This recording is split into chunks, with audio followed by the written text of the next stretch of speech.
We have now made it into the month of June, and so far, Season 3 has certainly been a success for our San Francisco Giants, as we currently sit at a record of 35-23, currently the number one wild card in the National League. And today we're going to get through a large portion of June as we continue to get closer to the summer, and thus the All-Star break, the draft, and eventually the trade deadline. We had an up and down month of May with some series losses, including against the Dodgers and the Astros on the road, but I thought we rebounded nicely, including a sweep over the Minnesota Twins, who are one of the stronger teams in the American League. Of course, the big storyline of the last episode was the decision to call up top prospect Tommy Rogers. Our first round pick from a year ago started the year in AAA. He was playing great through 2 months. And given the inconsistency of the offense, especially during the month of May, I really feel like that Rogers is going to give our team a nice jolt. We saw some good moments from him over his first 11 games, hitting .239, slugging at nearly .500 with an OPS at .744. It certainly hasn't been perfect. He needs to get the walk rate up, only at around 4%. But we're seeing some good flashes from our 18-year-old future superstar. But the rest of the lineup has been so inconsistent, especially over the last month or so. A lot of guys have really cooled off. Jorge Soler had his big stretch at the end of April and in the early portion of May, but he has completely hit back down to earth. Blake Snell started the year off great, but the average is back down to .258. Elliot Ramos and Liover Peguero are still playing really well, but both of them have regressed to the mean over the last month or so, and we just haven't had a lot of these guys in the offense have consistent game-to-game performances, and I feel like there haven't been many games this year where we have 4 or 5 guys who really produce at a time. Of course, we made the decision to trade Max Kepler to the Oakland Athletics in the last episode as Tommy Rogers took his roster spot. Kepler really did not play well for us for the first couple of months of the season, and so far he's played even worse since the trade to Oakland, while we ended up adding 2 pretty solid catching prospects with Ralphie Velasquez and Guardians franchise legend Eliezer Alfonso. Obviously, the strength of this team is the pitching, though, and we've really gone into depth over the last couple of episodes how good the pitching staff, especially the starting rotation, has been. We had the lowest team ERA in baseball. We're either first or second in terms of runs allowed, hits allowed, walks allowed. We're at the top in every major statistical category with the exception of strikeouts, and it's especially the top of the rotation with Webb and Savale, who have been incredible. Savale is currently second for the NL Cy Young, while Logan Webb is third. Savale leads all National League pitchers in All-Star votes, and he also leads all pitchers across Major League Baseball in WAR.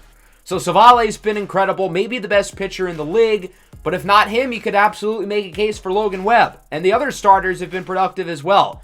The Kyle Harrison breakout no longer looks like a hot start, rather it looks like a legitimate breakout. And then Mason Miller and Robbie Ray have been quite solid as well. I want more consistency out of the bullpen, but we haven't really had to use those guys a ton, given that our starters are consistently going 6, 7, 8 innings per game.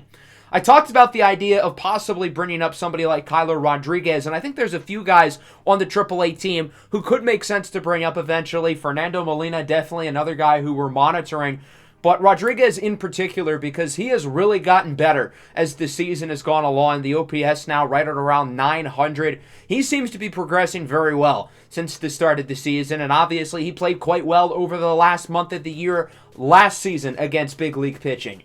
So we're going to simulate our next 7 games, 3 at home against the Cardinals, then 4 on the road in Milwaukee, leading us to a series in the Motor City against the 30-30 Detroit Tigers.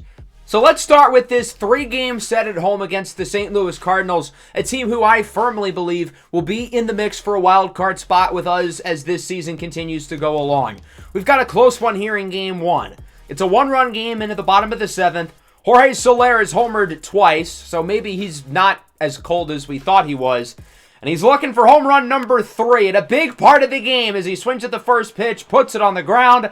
5-4-3 double play. Certainly not what we were looking for right there as the Cardinals turn 2, but we would still get the win. Munetaka Murakami with a solo home run, he would tie the game, followed by a walk-off single in the bottom of the 9th from Jun-Hoo Lee, who had 3 hits today, bringing his average up to 344. Lee, Soler, and Murakami all played really well. The rest of the team, though, only had 4 hits. Robbie Ray did not have a great start. His ERA is now above 4. Maybe he's not having as good of a season as we thought. And then Elliot Ramos sprains a knee ligament. He'll be out for a week or two. Certainly unfortunate losing a guy in Ramos who's had as good of a season as he's had. So this opens the door for Kyler Rodriguez to come up. Obviously coming off the really nice spurt in September last year. And again, he's performed really well in AAA. And now he's going to get his opportunity. He will start pretty much for the most part every day until at least Elliot Ramos comes back. And from there, we're going to have to figure out how we're going to manage the lineup. So it's 4-3 here in the bottom of the 8th of the second game. Kyler Rodriguez was up. He's 0 for 3 today. And I figured it made more sense to have Murakami, who is available off the bench. He draws a walk. Runners on the corners now. And the Cardinals will make a pitching change as the righty Kyle Finnegan comes into the game for St. Louis. He has not had a great season this year. ERA nearing 6. As Blake Sabol comes in off the bench. Runners on the corners. 2 away. Hits it sharply to second. But St. Louis will make the play. And the Cardinals hang on to their 4-3 lead. Will we get an opportunity in the 9th to possibly come back? Yes, we will. Liover Peguero leads off the inning with a double. And just like that, one of our fastest players is in scoring position with nobody out. The one problem is the bench is now entirely empty. So it'll start with Patrick Bailey, who rips it up the middle into center. Peguero scores with no problem. And the Giants tie it at 4. As Yennier Cano blows the save within a matter of 4 pitches.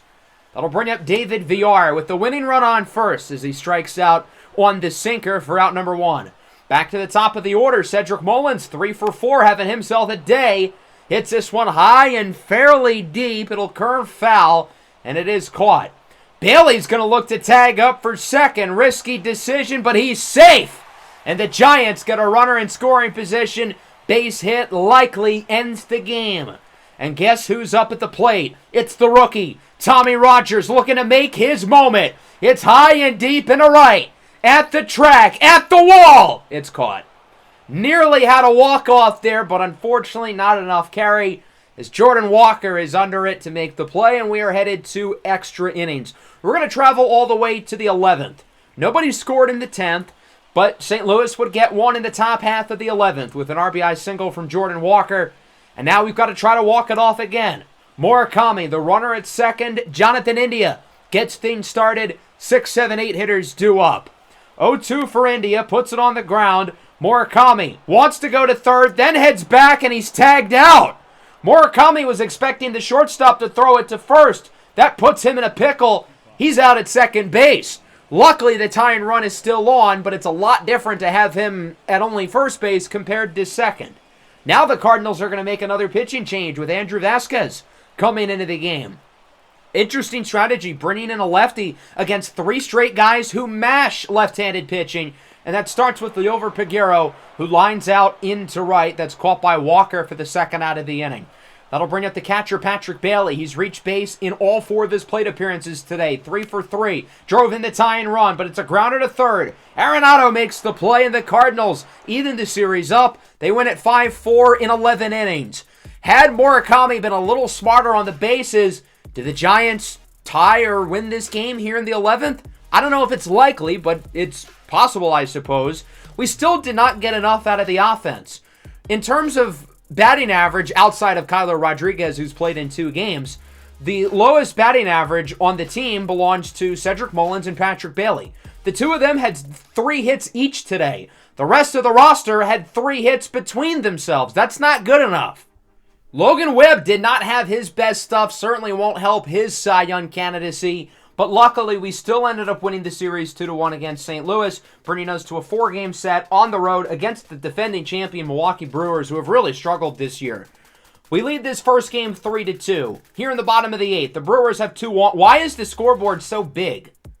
Did they make it that big intentionally? That feels a little much. As Yanni Hernandez strikes out, 2 away for Jackson Chourio. Pops this one up. Kyler Rodriguez is under it, and it looks like Brian Baker will get out of the inning. That one was barely caught. Ultimately, the Giants should be able to hold on up by 1. We'll see if Camilo Doval can shut the door. and it looks like he might need our help. Tyler Black reaches base for the Brewers, so they have a runner aboard here with one away, and we'll see if Milwaukee can possibly do some damage with the tying run on base and the winning run at the plate. It's Joey Weimer, a player who we thought about trading for at the beginning of the season, and he goes down on the high cutter. The game now comes down to Christian Yelich, hitting .330 on the year, but he's 0 for 4 today. The 0-2, swing and a miss on the cutter, and the Giants take the first of 4 against the reigning World Series champion, Milwaukee Brewers. Really good showing on the mound from Aaron Savale, of course, per usual, as he adds another win to the win column, continuing his exceptional season, now sitting at a record of 7-1. Get this man starting in the All-Star game. 6 2/3 innings, allowing 2 earned. Probably not his best game, but overall still solid. The offense, again, though, was a little mediocre. We had home runs from Mullins and Crawford, but other than that, we really didn't hit the ball that well again. 3 runs, 8 hits, but luckily the pitching continues to win us games. Here in this one, we lead 7-5 into the 9th.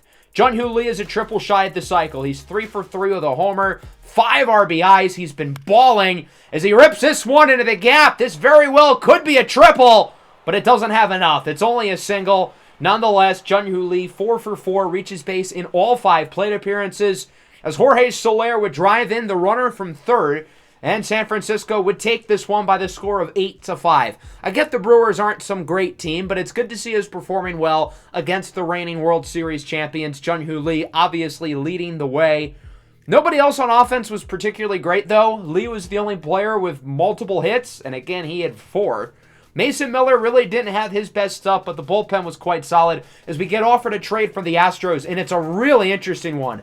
Chas McCormick for Robbie Ray, 2 impending free agents at the end of the year. McCormick has been on the IL for the last month and a half, but he's getting ready to come back. This is kind of the type of bat we need, somebody who hits lefties and is a really good defensive player. I'm not going to do it because we don't have a clear contingency plan for Robbie Ray in the rotation, but McCormick is an interesting idea as we get closer to the trade deadline.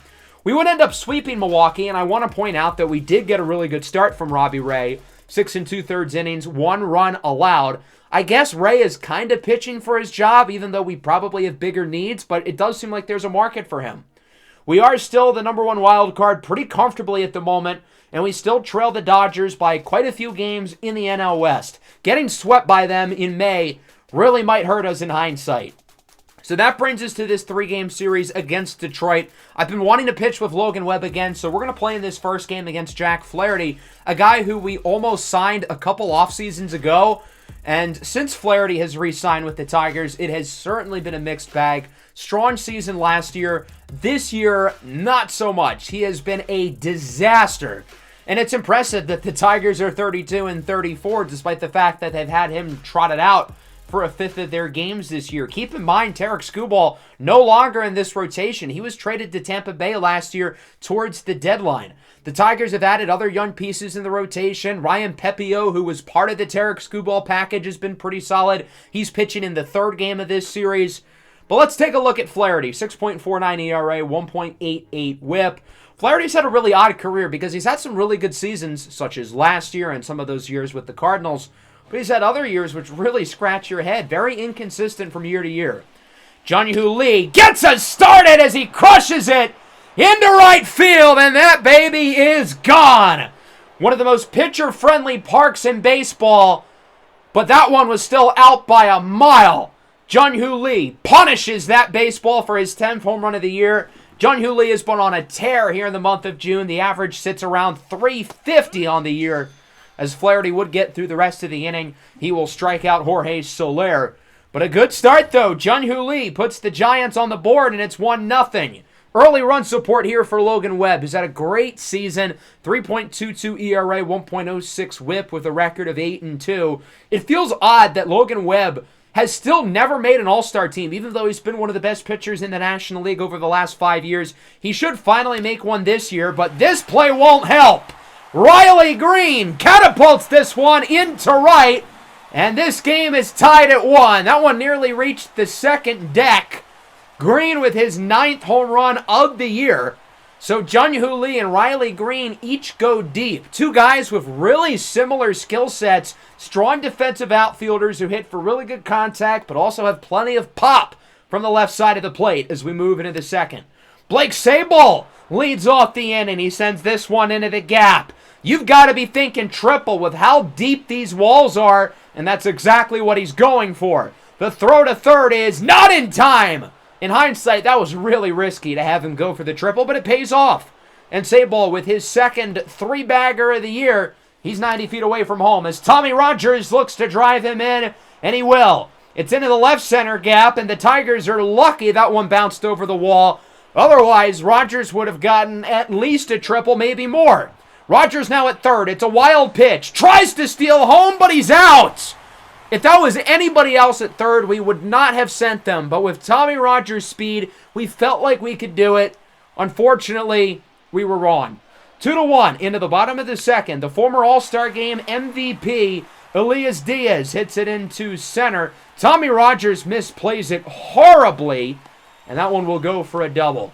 Tommy Rogers has some defensive talent, but I think he lacks instinct, especially in center. He's not a natural center fielder. He's still very clearly learning the position. Xavier Isaac, another part of the Tarek Skubal trade last year, goes down looking. I don't know what he was waiting for. That pitch was perfect.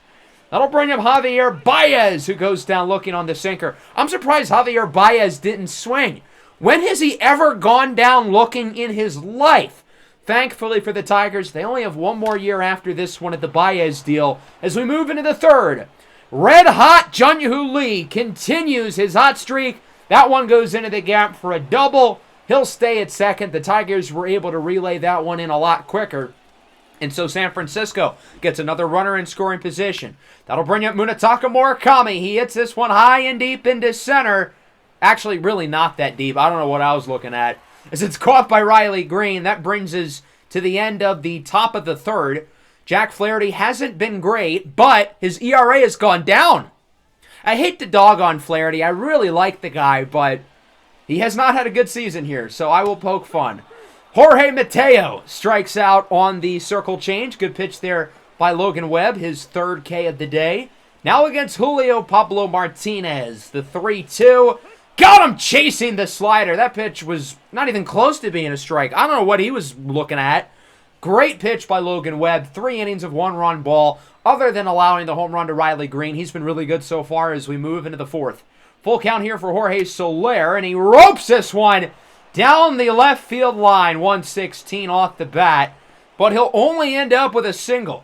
Nonetheless, a good start to the inning for the Giants, who have continued to hit the ball pretty well up to this point, as that will bring up Jonathan India with one away, and he sends this one into right for a hit. Soler will hold up at second, so now there's runners on first and second with one away.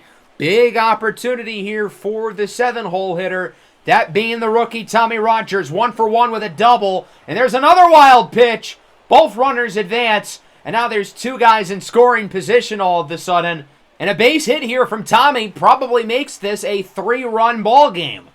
The 2-2, he sends this one into right. That one will be caught, but it should be more than enough room for Soler to tag up. They're actually going to try to get India at third, but ultimately he is safe, and the sac fly is successful. Tommy Rogers now with 2 RBIs today as San Francisco leads it 3-1.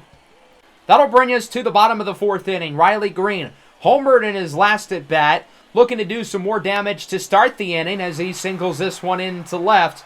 Riley Green's off to a good start tonight. He's 2 for 2. The rest of the Tigers' offense has 1 hit. It sounds a lot like the Tigers' offense in real life, and I can say that because, well, they're my team. I'm allowed to make fun of them. Elias Diaz into right. That goes for a hit. Riley Green looks to make it to third. He's safe. So the Tigers get themselves a really interesting opportunity here with runners on the corners and 1 away. We'll see if they can put themselves back into the game. Huge at bat here for Xavier Isaac, but he goes down looking again.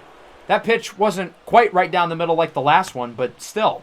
Jace Young puts it on the ground, but Luciano makes the play. Throw to first is in time. Good to see Marco Luciano make the play at short. His defense this year really has not been good. He already has 6 errors. The leader on the team, even though he's only started in around a third of the games this year. Top of the fifth, Jung-Hoo Lee looking for his 3rd hit of the afternoon, and he gets it. Singles in to left, and Jung-Hoo Lee again is a triple shy of the cycle for the second time in like 3 or 4 games. This dude is unreal. J.P. Crawford now puts it on the ground past the glove of Spencer Torkelson as it rolls near the corner. Crawford looks to make it to second safely. He does. It's a 1-out double for J.P. Crawford. 2 runners in scoring position, and the Tigers are going to take Jack Flaherty out of the game. Not his best performance, but I guess he wasn't awful per se, and he'll be replaced by Garrett Hill. 5.62 ERA on the season for Hill, and he's in a little bit of a pickle here to start with 2 runners in scoring position for Munetaka Murakami. He hits this one into left center field. That one goes into the gap, and both runs score with no problem. It's a 2-run double for Murakami, and the Giants double their lead. No pun intended, as it's now 5-1, his 11th of the year. Murakami's off to a nice start here in June. He's been inconsistent as a rookie, but I feel like he's really starting to put things together, and he will score here with the single by Jorge Soler. That'll make it 6-1. Not a good start for Hill. The first 2 batters he faced, double and then a single. That'll bring up Blake Sabol up the middle. Base hit. Soler looks to round for third. Oh, no, he's going back. That was a risky decision. Looked like it would have been close, but probably the smart play to retreat. Runners on first and second now. Jonathan India really looking to bang the door open of this inning, but Baez makes an incredible play. Mateo to first, not in time. It's a fielder's choice, but great defense at second by Javier Baez. But unfortunately for him, he hurt his shoulder, and he'll be taken out of the game and likely will visit the IL. Certainly not good news for Baez. It might be good news for the Tigers lineup, though. And he'll be replaced by Buddy Kennedy here at second base. Great defensive play, though. Got to give him credit. Now there's runners on the corners. 2 away for Tommy Rogers. He hits this one high and kind of deep into left, but that one will be caught. San Francisco leaves 2 aboard, but they do drive in 3 with a 2-run double by Murakami and an RBI single from Jorge Soler as Buddy Kennedy chases the slider. Great pitch by Logan Webb, who's been rock solid since the first inning. And now that brings up Jorge Mateo, a guy who we kind of contemplated trading for a couple years ago. He hits this one high and deep in the left. At the track, at the wall, it's caught by Kyler Rodriguez as that one doesn't quite have enough carry, and we move into the 6th. Finally, an easy inning on the mound for the Tigers. They retired the side. They even get Jun-Hoo Lee out, which has been a problem for teams over the last couple of weeks, as it's still 6-1, and we move into the bottom of the 6th with the 2-3-4 hitters due up for the Tigers. That includes the former number 1 pick, Spencer Torkelson out of Arizona State. He grounds it to second. Jonathan India makes the play. 6 innings of 1-run ball for Logan Webb, and he is not showing signs of slowing down given how he has performed over the past few innings. Let's move into the 7th now, see if the Giants can look to add to their lead as J.P. Crawford starts the inning with a single into center. I feel like Crawford hasn't been as good as he was a year ago, but his WAR is on pace to beat his mark from last year, and his OPS is currently a little bit higher than it was a season ago. So statistically, he has matched his year from last year, if not improved. As Murakami singles into right, his second hit of the game, things go from bad to worse for Detroit. Garrett Hill gets hurt. He's yanked and will be replaced by former top draft pick Jackson Jobe. Big opportunity here for the Giants with 2 runners on base, a pitcher who was not prepared to come into the game right now. We'll see what Jorge Soler can do. He hits this one high and deep into center. Green at the track, at the wall. It is gone! Psych! He robbed it! Riley Green, what a play at the wall! Robbing a 3-run homer by Jorge Soler. That is a no-doubter at 29 other Major League parks, but not here in Comerica. That ball still would have gone over the fence, but Green scales the wall like Spider-Man to make the play. Oh my goodness! And to make matters worse, Blake Sabol will ground into what looks like a double play, but luckily he is safe at first. That'll keep the inning alive. Runners on the corners. We'll see if San Francisco can look to salvage what once looked like a really promising inning. And it looks like they will. Jonathan India singles into center. Run scores. It's 7-1. So even though we lost out on the home run, at least we had one. Nonetheless, though, what a play by Riley Green. As we go to the bottom of the 7th, Elias Diaz with his second hit of the game sends this one to the left field corner. He's looking to head for second. Rodriguez's throw comes in slowly. Certainly does not have elite arm talent. and it's a leadoff double for Diaz. That'll bring up Xavier Isaac, the 1-2. Sends this one into the gap. That should score Diaz. Isaac will hold up at first at 7-2. I'm curious if the Giants look to make a move with Logan Webb. He has pitched a great game today, but he is starting to slow down a little bit. He does get that one by Jace Young, the former first-rounder out of TCU. Webb's 8th punch-out of the game. Buddy Kennedy now sends this one into the gap in right center. That one goes for a hit. Isaacs will make it over to third. And so Detroit gets runners on the corners here with one away as they look to continue to try to cut into this deficit any way they can. Jorge Mateo, the shortstop now, the 1-2. This one is lined into center, caught by Rogers. Isaacs looks to score off the sacrifice. The throw is a bullet, but it's just not in time. That was a really good play by Tommy Rogers, but it is a successful sacrifice. It's now 7-3 as Akil Baddoo pops this one into left. Rodriguez is under it. He makes the play. After seeing the ball come off the bat of Jorge Soler at the top half of the inning, if you told me the Tigers would score more runs than us in this frame, I'd call you crazy. But here we are. Nonetheless, it is still a 4-run deficit as we move into the 8th. Kyler Rodriguez gets things started. He's 0 for 3 today. Really hasn't played all that well since his promotion, but he's looking to change that here. It's high and deep and a left. At the track, at the wall, it's caught. That's a home run in a lot of other places, but not Comerica. We've gotten screwed by this Park's dimensions today. That'll bring up Jun-Hoo Lee, 3 for 4, looking for hit number 4, and he gets it. Lee's average is above 350 now. He's got to be looking at 360 as he tries to contend for the batting title. He almost won it as a rookie, hoping to get it this year for good.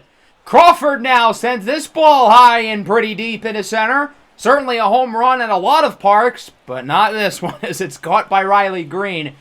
And Comerica Park's dimensions continue to screw us over as we go bottom 8. Logan Webb still in the game. Really interesting strategy, but pays off. He retires the side. Torque flies out to left. Cedric Mullins, who entered as a defensive substitution earlier, makes the play. 8 innings for Logan Webb, allowing 3 runs. Overall, pretty solid performance for the likely first-time All-Star as we move into the 9th. The Giants continuing to rake. Munetaka Murakami's 3rd consecutive at-bat with a base hit. He'll stroll into second for a leadoff double as the Giants look to add some more runs with Munetaka starting the inning in scoring position. That'll bring up Jorge Soler. He's got 2 hits today, was robbed of a homer earlier, and this time he will draw a walk. So the Giants once again start the inning with 2 leadoff runners. That brings up Blake Sable. Puts this one on the ground. This should be 2, and it will. For now having a 99 clutch rating, I feel like Sable hasn't been super clutch as of recent, especially in this episode. Jonathan India now, 2-2, swinging a miss on the fastball. Tigers had their work cut out for them, though, down by 4. It's not a save situation, so Camilo Duvall won't be needed. If this game starts to look a little bit closer, I imagine he comes in. But it will be Aniel De Los Santos who looks to finish it off for the Giants. Inconsistent start to the year, but he is pitching better.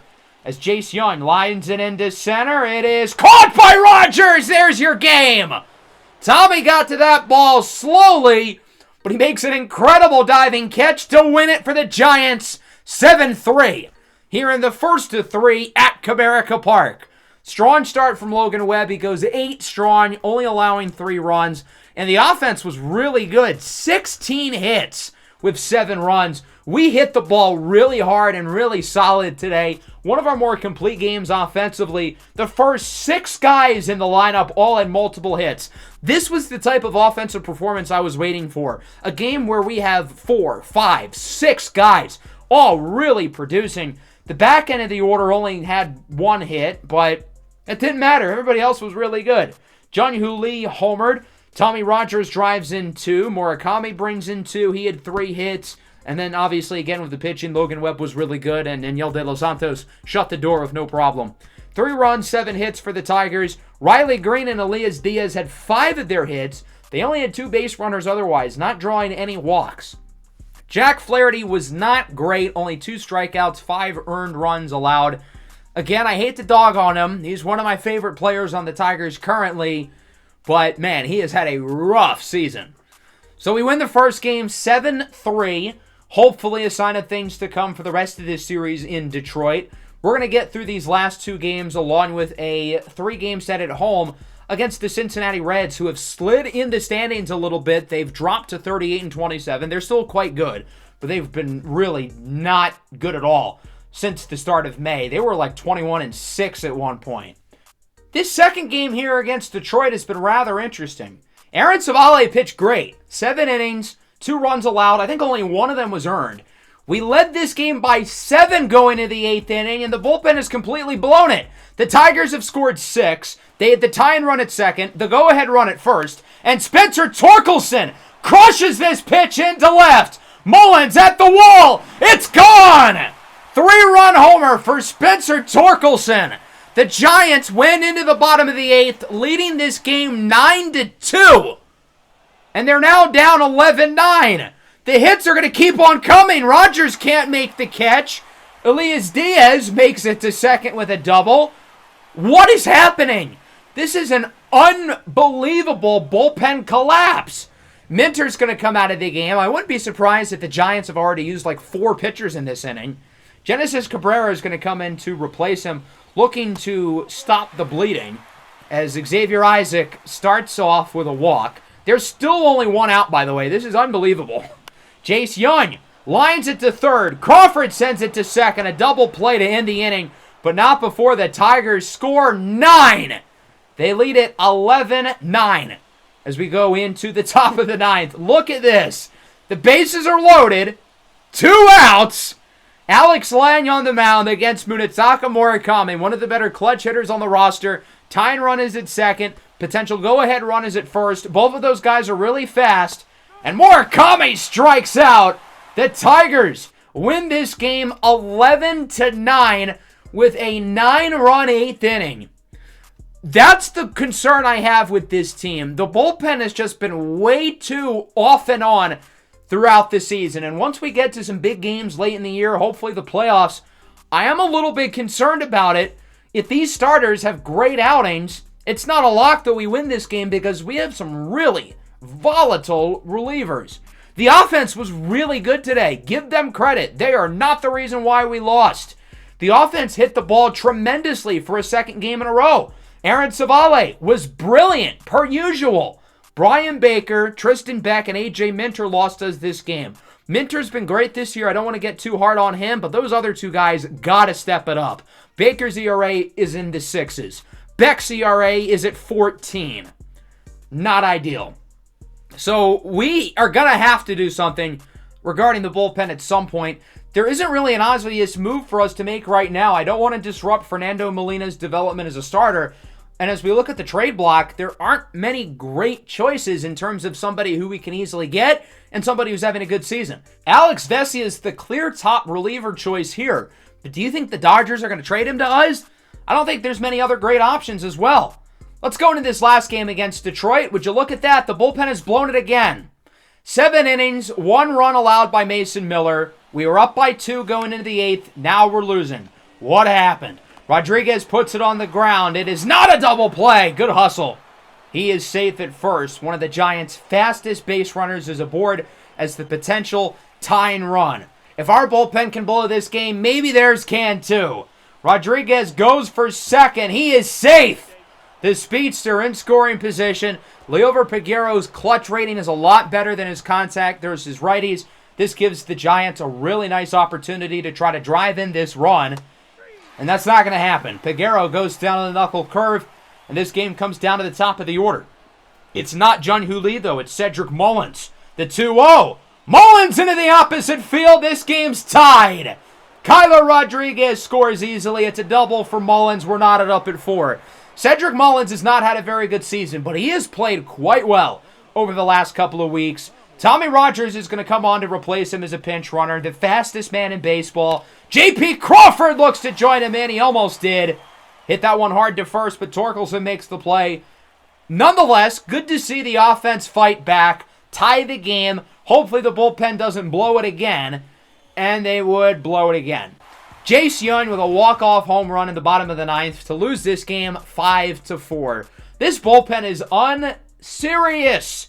7 innings of 1-run ball for Mason Miller. Over the last 2 games, our starting pitchers have combined to throw 14 innings, 2 earned runs let up.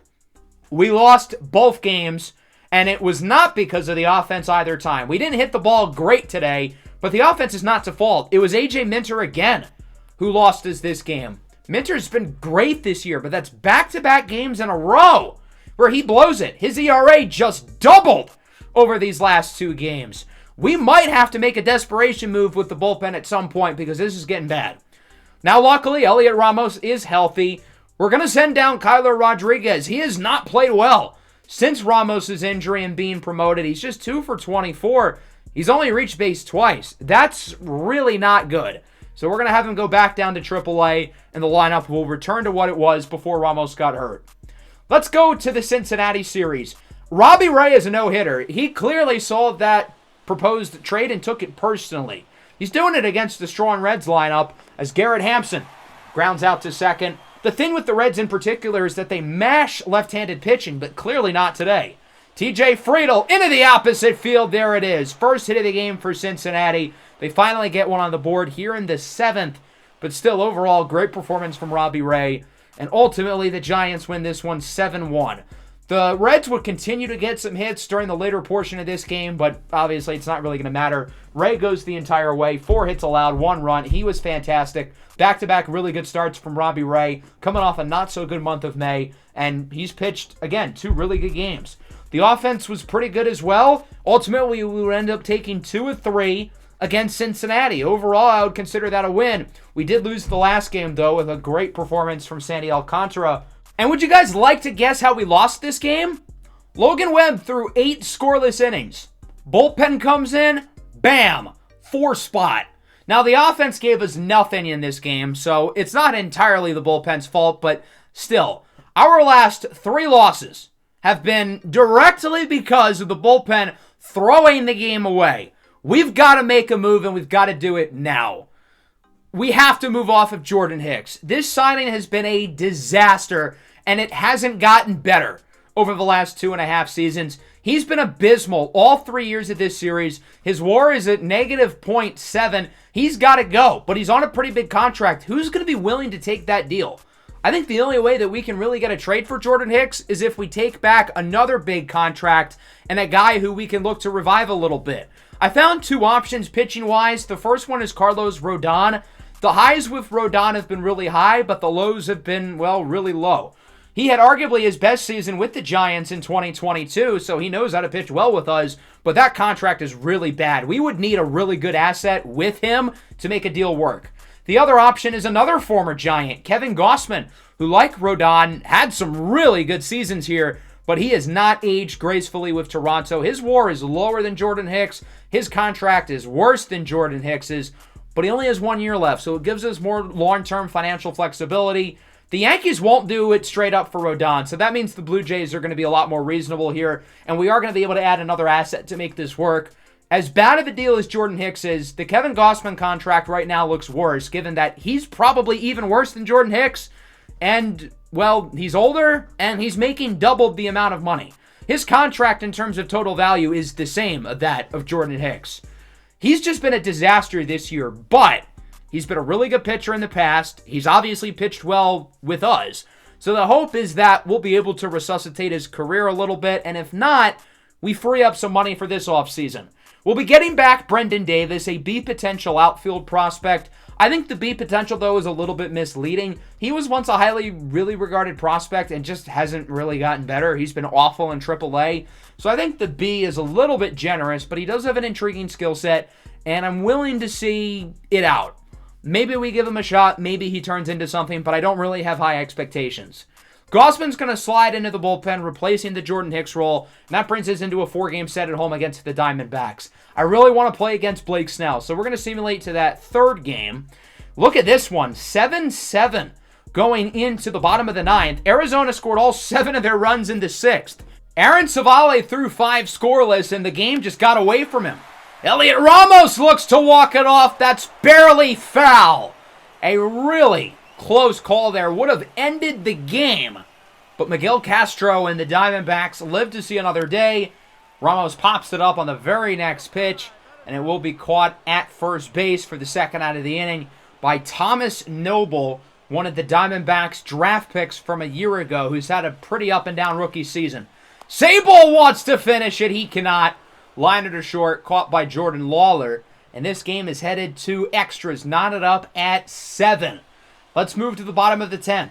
The Diamondbacks would not score. Winning run is at third now. 2 away for Jung-Hoo Lee. The best player on our team looks to finish it off here for the Giants. Grounder to third. Won't happen. We're going to the 11th as Arizona is able to keep this one alive. And unfortunately, the Diamondbacks would finish this game in the 11th. Jordan Lawler with an RBI triple. Corbin Carroll brings him home on a single. And the Diamondbacks take the first of 4, 9-7 in 11. Another strong showing by the offense. And I think we've hit the ball really well in June. Definitely better than we did in May. But the pitching, specifically the bullpen, has been really inconsistent. Now, this game wasn't really on the bullpen. Aaron Savale just had a really bad inning. Very uncharacteristic for him. Kevin Gossman ended up throwing 5 innings, which, okay, I feel like that seems kind of silly. He was fine. We ended up losing the second game, though, so that's 3 losses in a row, although it doesn't hurt our standing in the division as the Dodgers have also lost 3 in a row. But the other teams in the wild card race, including Arizona, inch a little bit closer to us. So now that the Giants have lost 3 in a row, including the first 2 in this series, we've got to get back on track. Blake Snell, the former Giant, who when healthy this season has been really good, faces off against Kyle Harrison, who has completely broken out onto the scene and has been one of the best left-handed pitchers in the National League. Unlike the last couple of seasons, Harrison's hot start is no longer a fluke. He is legit. So with both teams going up against lefties, they're going to mix and match the lineup a little bit. Harrison making his 15th start of the year. He's been this team's 3rd best pitcher, but his numbers look ace caliber. 2.53 ERA, 1.05 whip. He hasn't really gotten as much run support as Webb and Savale. The record is a little bit worse, but he's been really, really good as he faces off against the number 3 hitter, Thomas Noble, who goes down looking on the slurve. Noble, again, a rookie for this team, just drafted a year ago as Kyle Harrison retires to the side. Let's look at Blake Snell. The Giants ultimately let Snell walk. They ended up signing Aaron Savale from the Diamondbacks. It's like these two swapped pitchers, and obviously it's been tremendous for us. Savale's been maybe the best pitcher in Major League Baseball. Blake Snell, when he's pitched, has been really good himself. His 7th start of the year, missed a large chunk of the year with an injury as he gets Jorge Soler to check swing on the circle change. This is Snell's 2nd start of the year against the Giants. His first one, he went 8 scoreless. Let's hope this one doesn't repeat as Lourdes Gurriel Jr. gets plunked. First base runner of the game for Arizona. 1-2 here for Alek Thomas, lefty on lefty. Kyle Harrison takes advantage, got him on the slider. His 2nd strikeout of the game. Let's go bottom 2. Elliot Ramos hasn't played all that well since recovering from injury as he continues to come back down to earth. Should have let that pitch go. Instead, he chases the fastball. Pitchers have caught on to his lack of plate discipline, and, well, it showed there. Patrick Bailey hits this ball high and deep into center. At the track, at the wall, it is caught. And that will end the inning here for the Giants offense. No base runners yet through 2 innings for San Francisco as we move into the 3rd. Jorge Barrosa in center making his Major League debut today. And he sends this one up the middle. Luciano can't make the play. It goes for a hit. So Barrosa, in his first big league at bat, gets his first career hit. And that's the first hit of the game for either team, with both pitchers getting off to a really strong start. Geraldo Perdomo up the middle. There's the 2nd hit of the game. Barrosa makes it over to 3rd. He is safe. Runners on the corners, 1 away for the sweet spot of the order. Big opportunity here for the 3rd baseman, Emmanuel Rivera, to try to drive in this run, and it looks like he will. Flies it into center. Rogers is under it, but that's going to be plenty of room for Barrosa to score. It's a sacrifice fly. And the Arizona Diamondbacks strike first as they lead this one 1-0. That'll bring up Thomas Noble now. 3-2, 2 away. Up the middle, another hit. So after 2 really strong innings from Kyle Harrison, he's allowed a number of hits here in this 3rd inning. The other runner holds at 2nd. Big at bat now for Lourdes Gurriel Jr. Got plunked last time up. Hits it over to 3rd. India will make the throw over to 1st. But the Diamondbacks are on the board with a sac fly from Emmanuel Rivera. They lead it 1-0. San Francisco still looking for their first base runner here in the bottom of the third inning. We'll see if they can get it with Liover Peguero getting things started. Even though Elliot Ramos has come back down to earth, I feel like Peguero hasn't.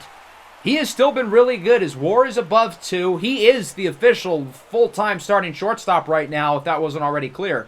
As he gets the first hit of the game here, a single into center. That'll bring up Jonathan India, 2-2. Goes down looking on the fastball. Nice pitch there by Blake Snell. Marco Luciano is getting the start today along with Peguero. He hits this one high and deep in the left center. At the track, at the wall, it's gone! And this time it actually is gone. No robbery. 2-run shot for Marco. His third of the year, and it's 2-1. With Luciano having lost his starting job, he's got to continue to produce, especially considering his defense this year, as I mentioned earlier, really has not been good at all. So it's nice seeing him connect on that one and putting the Giants ahead. 2 away now. Jung-Hoo Lee grounds it to second. What a play to end the inning, though. Another great play at second base defensively by Gabriel Moreno. Why is he playing second? Let's move on to the fourth. Nick Castellanos, 3-2, chases the low slurve. Great pitch by Harrison. Should have been a walk, but unfortunately for him, doesn't get the call. Alek Thomas now up to 2-2, and he chases the slider. Harrison again taking advantage of the lefty matchup, his 4th strikeout of the game. Gabriel Moreno now, who apparently is earning a new position in the infield, lines this one past the glove of Murakami for a hit into right. And with that, the Diamondbacks' newest second baseman is aboard here with 2 away, and that'll bring up the man who's actually starting behind the plate in Ronaldo Hernandez, the 1-1. Flies it into center. Rogers appears to be under it. And ultimately, Tommy will make the play.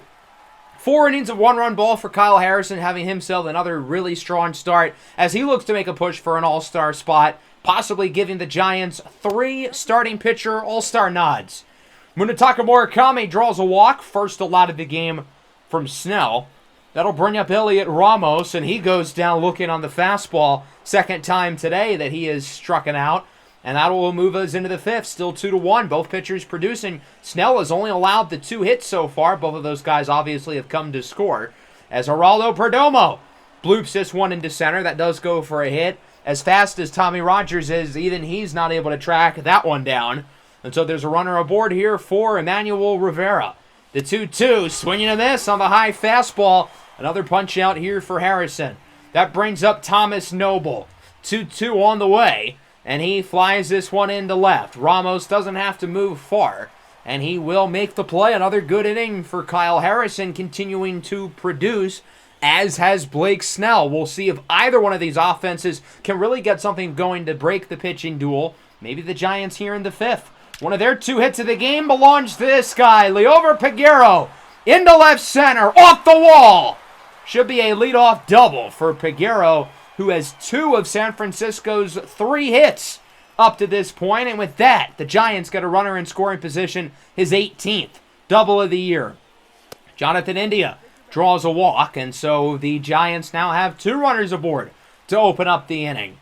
That'll bring us to Marco Luciano, homered earlier. He draws a walk, and this game is starting to go away from Snell rather quickly. Bases loaded, nobody out. There's no way we don't score anybody here, right?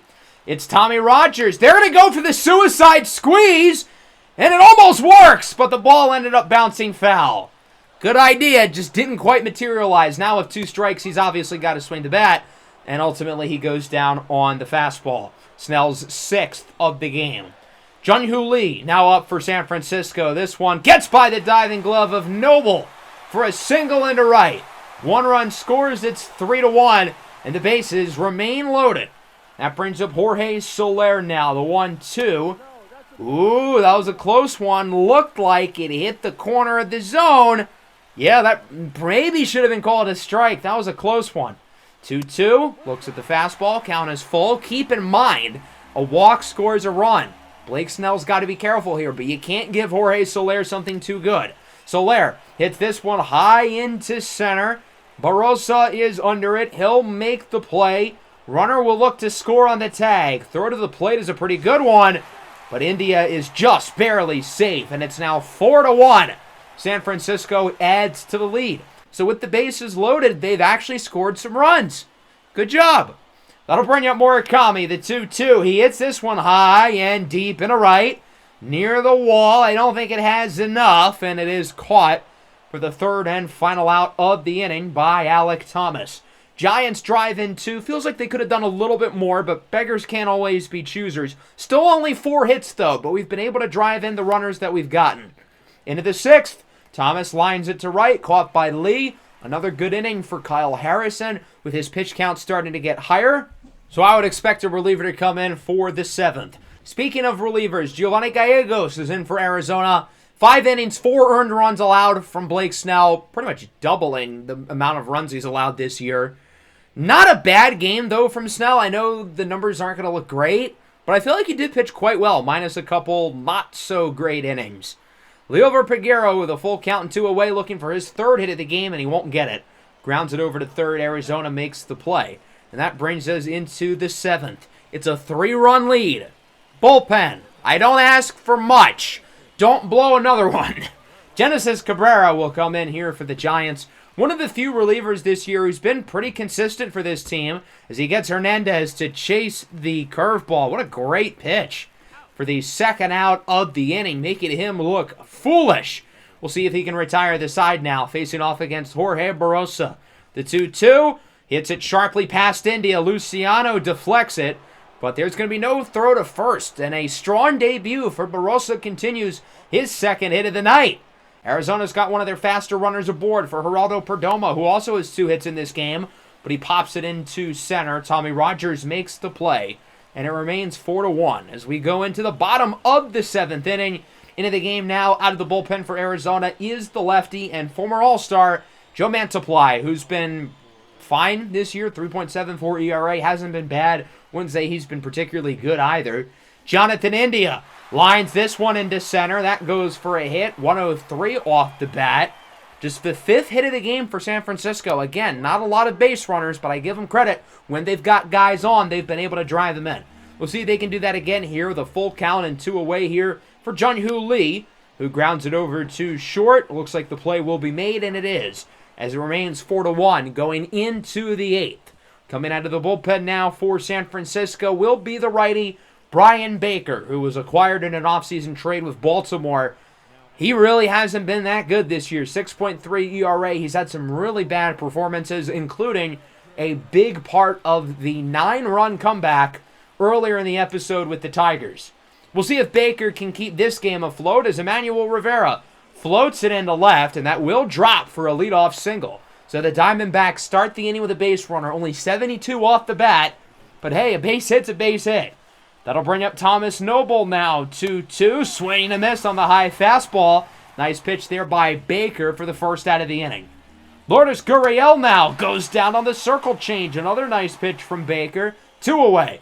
We'll see if he can get one more. A full count here for Nick Castellanos. He's 0 for 3, and he chases the cutter. The plate discipline on that play was a tragedy, something that Castellanos knows a thing or two about. Good inning from Baker. He strikes out 3 as we go to the bottom of the 8th. Miguel Castro has certainly been Arizona's best reliever this year, 2.05 ERA. He's been fantastic. 2 away here for Elliot Ramos. He strikes out on the slider, and that'll bring us into the 9th. 3-run game. I think it's closing time, folks. Camilo Doval will look to shut the door here for San Francisco, and he's in a pretty good spot with plenty of run support. We'll see if he can slam the door and give the Giants their first win in the last few days as they try to snap their 3-game losing streak. Sub-1 ERA. He's only let up 2 this year, and he's only blown 2 saves, 14 of 16. Gabriel Moreno goes down on the sinker.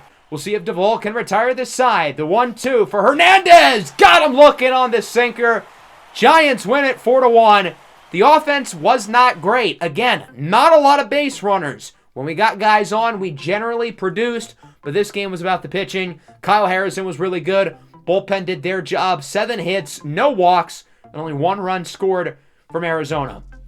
Blake Snell gets the loss. Again, I don't think he was that bad at all. I thought he was quite good. He just had that 5th inning really get away from him. And their bullpen was quite good as well. We only ended up with 5 hits in this game and only a handful of walks as well. The only player with multiple hits was Peguero. He did score twice. Luciano, of course, with the homer. Great start from Kyle Harrison. Bullpen did a good job of shutting the door.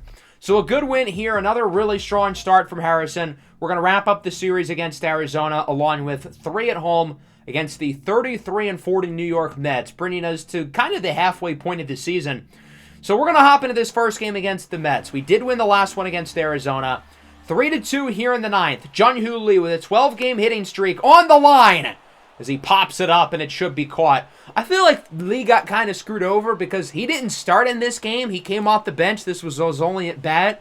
That's how he loses the hitting streak. But we still win the game. A walk-off home run for Tommy Rogers as we win it 4-3. So we started the 9th with a homer by Peguero. That made it 3-2. And then Rogers wins it, giving us some momentum to try to finish out the series strong as we would end up splitting the last 2 games, giving us a record of 48-30, and we are tied with the struggling Dodgers for first place in the division.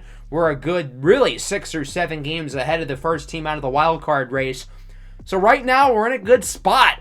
Hopefully, we'll be able to keep it going as we get closer to the All-Star break and closer to the draft. Got some really good teams coming up on the schedule. The Mariners, the Cubs. The Cubs signed Joey Gallo, who's been unbelievable for them this season. The Cardinals, the Braves. Cleveland's a talented team. So hopefully our guys are up for the challenge. Hope everybody enjoyed. Make sure to leave a like and subscribe to the channel if you are new. Peace out.